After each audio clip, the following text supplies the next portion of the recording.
Hello বন্ধুরা, কেমন আছো? এখন বাজে রাত 12টা 20। তো আমি এই মুহূর্তে হাওড়ায় প্রবেশ করলাম, কিন্তু হাওড়ায় সিগন্যাল পাচ্ছে না ট্রেন, যার কারণে হাওড়ার ঠিক অপর সাইডে দাঁড়িয়ে আছে। গাড়িটা 15 মিনিটের উপরে দাঁড়িয়ে আছে, সিগন্যাল পাচ্ছে না। জানি না কতক্ষণ অপেক্ষা করতে হবে।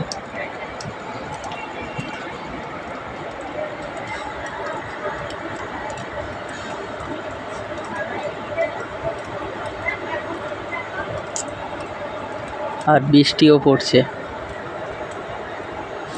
হাওড়াতে বৃষ্টিও হচ্ছে, লাইন পাচ্ছে না।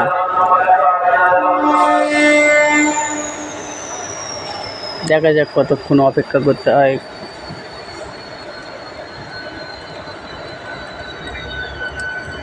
আমি যে গাড়িতে আছি, গাড়ি নাম্বার হলো 12868 গাড়ি নাম্বার।